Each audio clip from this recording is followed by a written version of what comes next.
High command ಗಮನಕ್ಕೆ ತಂದು BJP ನಾಯಕರಿಗೂ ತಂದು ಸರಿಯಾಗಿ ಬಳಕೆ ಮಾಡಿದ್ದಾರೆ. ಇಲ್ಲೇ ಅದನ್ನು ಮುಂದೆ ಪೆಟ್ಟು ಬಿದ್ದರೆ ಅದರ ಸಾಧಕ ಬಂದು ಅವ್ರ ಜವಾಬ್ದಾರಿ, ನಾವು ಜವಾಬ್ದಾರಿ. 2 ದಿನದಿಂದ ಒಂದಷ್ಟು ಗೊಂದಲಗಳು ಸರ್, ನಿಮ್ಗೆ ಕೊಡ್ತಾರೋ 2 ಸೀಟ್ ಅಂತೆ ಇರಲಿ. ನಾನು ಅದ್ರ ಬಗ್ಗೆ ಈಗ ಅಧಿಕೃತವಾಗಿ ಘೋಷಣೆ ಆಗುವವರೆಗೂ ಮಾಡ್ತೀನಿ. ನಾನು ಏನು 6 ಸೀಟು 7 ಸೀಟು ಅಂತ ಕೇಳಿ ನಾವು ಅವರ ನಮ್ಮ ಒಂದು ನಡುವೆ ಮಾತುಕತೆ ನಡೆದುಕೊಂಡಿದ್ದು ನಾವು ಕೇಳಿರ್ತಕ್ಕಂಥ 3 ಸೀಟು, 3ರಿಂದ 4 ಸೀಟು ಕೇಳಿದ್ದೇವೆ. ಬಹುಶಃ ನಮ್ಮ ಶಕ್ತಿ ಅವ್ರಿಗೂ ಗೊತ್ತಿದೆ. 3ರಿಂದ 4 ಸೀಟಿಂದ ಇವತ್ತು ಕೊಡ್ತಾರೆ ಅಂತಕ್ಕಂಥ ನಂಬಿಕೆಯನ್ನು ನಾನು ಇಟ್ಕೊಂಡಿದ್ದೀನಿ.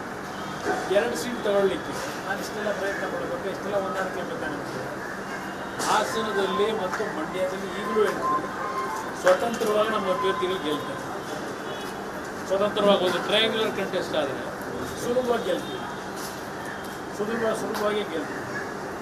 ಆದರೆ ನಾನು ಹೇಳ್ತಾ ಇದ್ದೀನಿ, ನಾನು ಪ್ರಮುಖರೇನು ಚರ್ಚೆ ಮಾಡಿದ್ದೇನೆ. 15 ಲೋಕಸಭಾ ಕ್ಷೇತ್ರ BJP ನಾಯಕರುಗಳಿಗೆ ಇವತ್ತು ನೀವು ಸಂದೇಶ ಕೊಡಬೇಕು ಅಂತಕ್ಕಂಥದ್ದನ್ನೇ ಹೇಳಿದ್ದೆ. ಇವತ್ತು ಹಲವಾರು ಕ್ಷೇತ್ರಗಳಲ್ಲಿ ನಮ್ಮ ಪಕ್ಷದ ಸ್ಟ್ರೆಂತ್ ಏನಿದೆ ಅದು ಧಾರೆ ಎದುರೇ ಇವತ್ತು BJPಗೆ ಪ್ಲಸ್ ಪಾಯಿಂಟ್ ಇದೆ. ಕರ್ನಾಟಕದ ರಾಜಕಾರಣವೇ ಬೇರೆ, ದೇಶದಲ್ಲಿ ನಡೆಯೋ ರಾಜಕಾರಣವೇ ಬೇರೆ, ಕರ್ನಾಟಕದಲ್ಲಿ ಇರ್ತಕ್ಕಂಥ ರಾಜಕೀಯ ಚಿತ್ರಣವೇ ಬೇರೆ. ಅದನ್ನು ನಾವು ಗಮನಕ್ಕೆ ತಂದಿದ್ದೆ. ಸರಿ, ನಾಳೆಯಿಂದ ನೀವು 5 ದಿನ ಕಾಲ ಸಿಗೋದಿಲ್ಲ ಅಭಿಮಾನಿಗಳಿಗೆ, ಕಾರ್ಯಕರ್ತರಿಗೆ.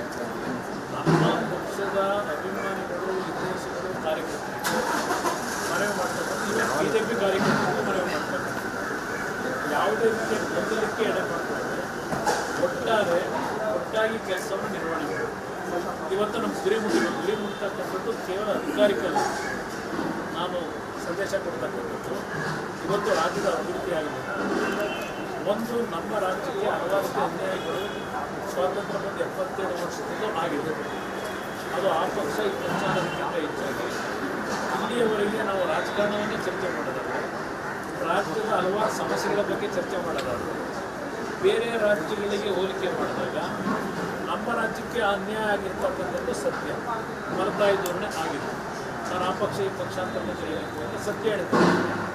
ಇವತ್ತು ಈ ಒಂದು ಚುನಾವಣೆಯ ನಮ್ಮ ಒಂದು ಮೈತ್ರಿ ಮಾಡಿರ್ತಕ್ಕಂಥದ್ದು ನಮ್ಮೆಲ್ಲದಕ್ಕೂ BJPಯಲ್ಲಿ ಕೇಂದ್ರ ಸರ್ಕಾರ ಇವತ್ತೇನೋ NDA ಸರ್ಕಾರ ಬರುತ್ತೆ ಅಂತಕ್ಕಂಥದ್ದು, ನರೇಂದ್ರ ಮೋದಿ ಅವರು ಪುನಃ 3ನೇ ಬಾರಿ ಪ್ರಧಾನಮಂತ್ರಿಗಳಾಗ್ತಾರೆ ಅಂತಕ್ಕಂಥ ಭಾವನೆ ದೇಶದಲ್ಲಿ ಇದೆ.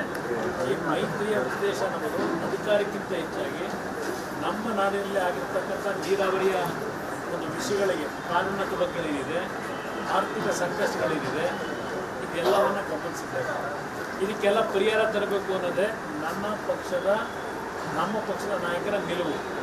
ಈ ಚುನಾವಣಾ ಫಲಿತಾಂಶದಿಂದ ಒಂದು ನಾಡಿನ ಜನತೆಗೆ ಹೇಳ್ತೇನೆ, ಯಾವೊಂದು ಪ್ರತಿನಿತ್ಯ ಕೇಂದ್ರ ಸರ್ಕಾರದ ಮೇಲೆ ಈಗಿನ ಸರ್ಕಾರ ವಾಗ್ದಾಳಿ ಮಾಡ್ತಾ ಇದ್ದಾರೆ ಕಾಂಗ್ರೆಸ್ ಸರ್ಕಾರದಲ್ಲಿ, ಮುಖ್ಯಮಂತ್ರಿಗಳು, ಉಪಮುಖ್ಯಮಂತ್ರಿಗಳು ಒಂದು ಮಾತು ಹೇಳ್ತಾರೆ, ನೀವು 45 ವರ್ಷ ರಾಜ್ಯ ಆಳಿದ್ದೀರಿ,